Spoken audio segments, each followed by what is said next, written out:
Buenos días, estimados estudiantes. En esta oportunidad abordaremos lo que es la naturaleza de la luz.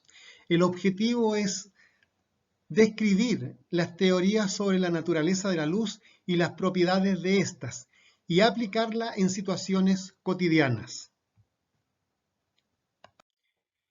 Teoría corpuscular de Newton. En el siglo XVII, el físico inglés Isaac Newton planteó que la luz está formada por partículas muy pequeñas llamadas corpúsculos, que salen desde la fuente luminosa, viajan en línea recta a gran velocidad y estimulan la retina de nuestros ojos, produciendo la sensación de la visión. Más aún, establece que el tamaño de estos corpúsculos estarían relacionados con el color. Indudablemente pensar de que la luz está formada por pequeños corpúsculos, hay ciertas situaciones que no son explicables en esos momentos. Por ejemplo, ¿por qué los cuerpos no pierden masa al emitir los corpúsculos? Claro, si pensamos que un cuerpo está emitiendo luz, indudablemente está perdiendo esto, lo que significa que al cabo de un tiempo ellos van a tener una menor masa, y la verdad es que los cuerpos no pierden masa cuando emiten luz. Y otra de las debilidades es que no logra explicar por qué razón los corpúsculos unos se reflejan y otros se refractan, situación que abordaremos más adelante para que podamos tener una mayor claridad al respecto.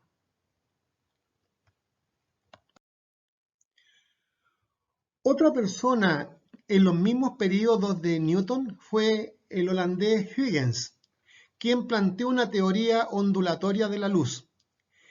Este personaje planteaba de que la luz era una onda, que los cuerpos luminosos emitían ondas de tipo esférica de la misma forma que el movimiento ondulatorio que se produce en la superficie del agua en las ondas de tipo superficiales. Estos dos personajes, Newton y Huygens, estuvieron permanentemente en rivalidad respecto a cuál era la naturaleza de la luz. ¿Era ondulatoria o era de tipo corpuscular? Indudablemente, así como esta teoría tiene también debilidades y fortalezas, entre las debilidades son las siguientes. ¿Por qué la luz no se propaga en el vacío? Ya nosotros hemos visto antes en cuanto a contenido de que las ondas necesitan de un medio a través del cual viajar. Además que habían otros fenómenos que no eran explicables a través de esta teoría.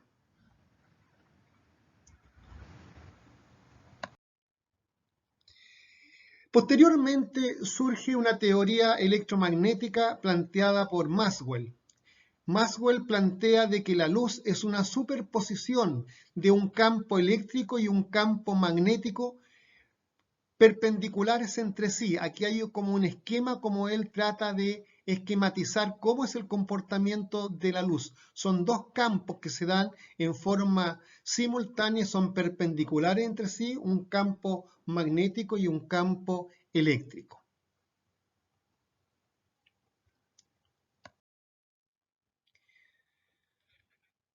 Bueno, en esta rivalidad de los distintos fenómenos con debilidad y fortaleza de la teoría corpuscular y ondulatoria, surgen otros personajes que llegan finalmente a la conclusión, entre ellos está de Broglie y Einstein, entre otros, en donde plantean en cierta forma un empate, no por querer a lo mejor dejar a ambas teorías satisfechas, sino que la luz tiene un comportamiento dual.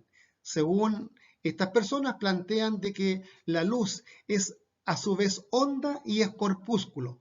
Se emiten en forma de corpúsculos y se propagan como onda electromagnética. A estos corpúsculos, llamados fotones, corresponderían a pequeños paquetes de energía que son emitidos por el átomo.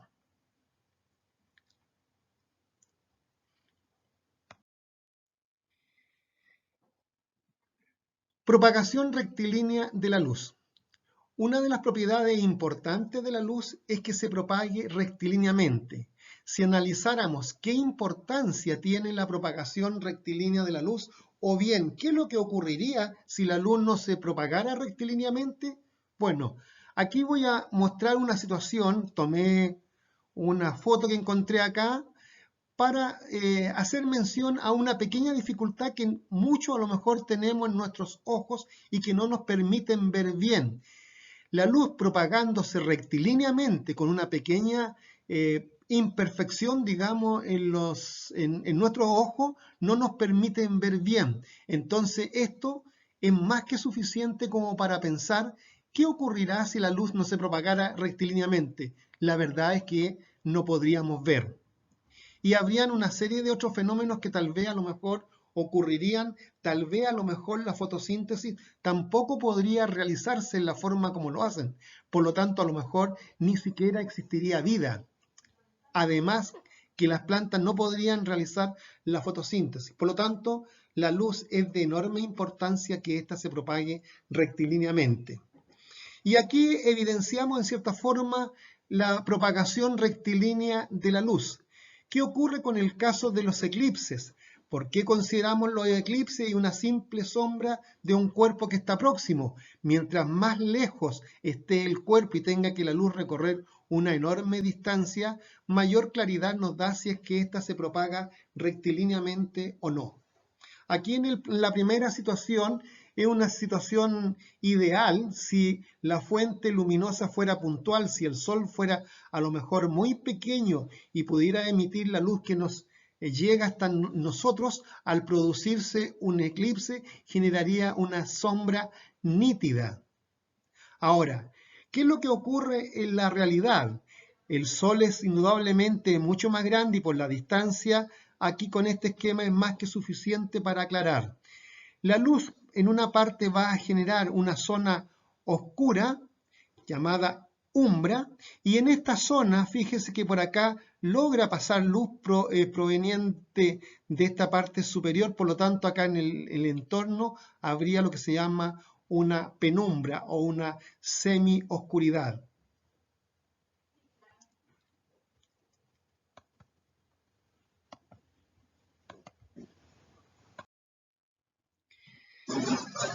El eclipse solar. En este caso, entre la Tierra y el Sol se antepone la Luna y esta entorpece el paso de la luz al llegar a la Tierra. Entonces, como se indicaba en la presentación anterior, vamos a tener una zona de umbra, de total oscuridad, y en el entorno una penumbra. Nosotros últimamente hemos tenido la oportunidad de presenciar en algunos eclipses en donde nosotros en Santiago hemos estado frente a una situación de penumbra. Y ahí tenemos un esquema. ¿Qué es lo que ocurre cuando estamos en una zona de umbra y qué ocurre en relación a una penumbra?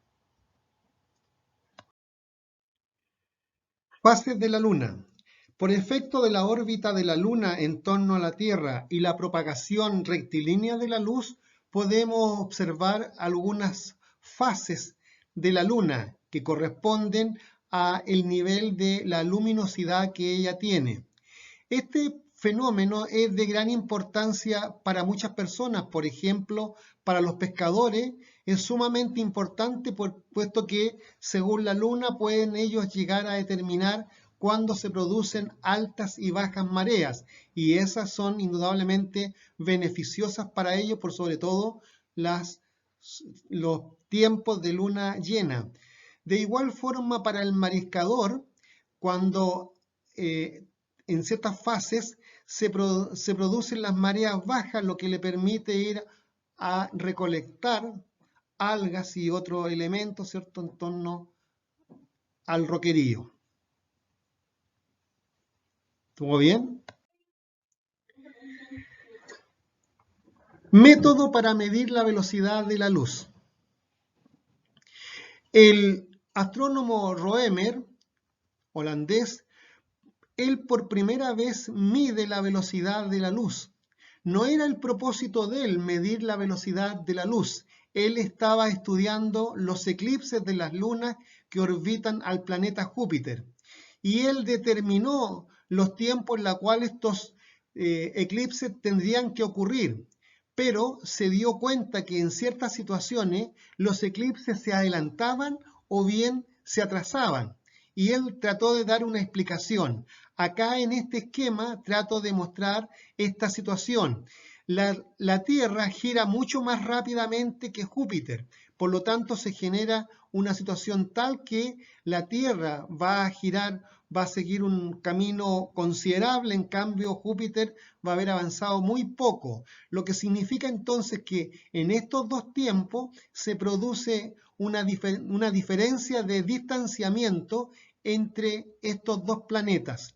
Entonces él atribuyó este desfase que se produce en el momento que se produce en el eclipse, se debe a la diferencia de camino que recorre la luz. Por lo tanto, él atribuyó este fenómeno a que la luz se propaga a una cierta velocidad y él determinó la diferencia de camino y el tiempo de desfase y llegó a obtener el valor de lo que es la velocidad de la luz. Reflexión de la luz. La luz tiene la propiedad de reflejarse. ¿Qué significa eso? Que cuando viaja y choca contra una superficie de separación, se devuelve al medio de procedencia. En el caso de la luz se cumplen dos leyes de la reflexión. Primera ley, todos los rayos incidente y reflejado y la normal a la superficie reflectora en un punto de incidencia están en un mismo plano. Los tres rayos están en un mismo plano. Segunda ley. Los ángulos formados por el rayo incidente con la normal es igual al ángulo formado por el rayo reflejado con la normal. Es decir, estos ángulos, el rayo de incidencia con la normal, forma el mismo ángulo del rayo reflejado con la normal. Por lo tanto, en este caso, si la superficie es plana y llegan rayos paralelos, los rayos que se reflejan todos van a salir paralelos entre sí. En este caso decimos que estamos frente a una reflexión especular, una superficie plana. En cambio, cuando estamos frente a una superficie difusa o rugosa, la dirección de los rayos van a salir en distintas direcciones. Eso es porque la superficie es irregular, pero siempre se van a cumplir en la reflexión las mismas leyes independientemente de las propiedades de la superficie de incidencia. Refracción de la luz. La luz, además de reflejarse, tiene la capacidad de refractarse. ¿Qué significa esto? Que la luz puede pasar de un medio material a otro. Acá lo he representado N1, por ejemplo, aire, y esto es un material, a lo mejor es un vidrio. ¿Qué es lo que ocurre con el rayo que llega acá? Bueno, en este caso parte se está reflejando, que no es lo que vamos a abordar ahora propiamente tal. Aquí tenemos la normal, pero el ángulo que se forma en esta región es menor que el ángulo que se forma acá. Acá uno dice que el rayo tiende a acercarse a la normal, es decir, va a formar un ángulo menor respecto a la normal. Veamos una situación práctica donde yo combino distintos medios para determinar qué características tienen estos medios. Si yo hago incidir luz acá y se refracta, no voy a considerar la reflexión en este caso, se va a refractar. Entonces acá se acerca. Al acercarse significa que este medio es más refringente, tiene mayor resistencia, se acerca a la normal. Pero veamos qué pasa acá. Acá está pasando a otro medio que se aleja de la normal. Pero fíjense, yo acá hice una proyección de un rayo y vemos que él se ha alejado más. Por lo tanto, este medio es aún menos refringente que el medio 1.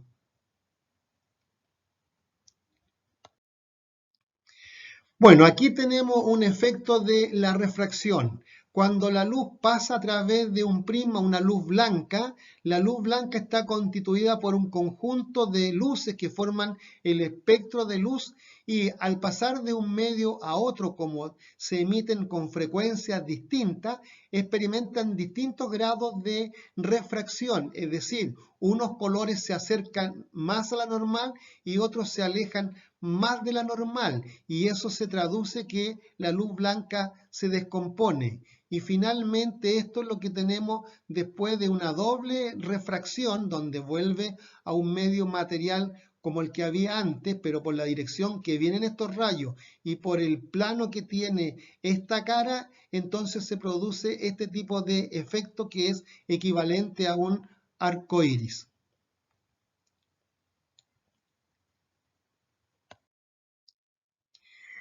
Difracción de la luz. Nosotros habíamos visto la difracción en ondas mecánicas y la representábamos de esta forma. Aquí tenemos un fenómeno de refracción cuando una onda llega a través de un obstáculo y se produce esta curvatura en la onda.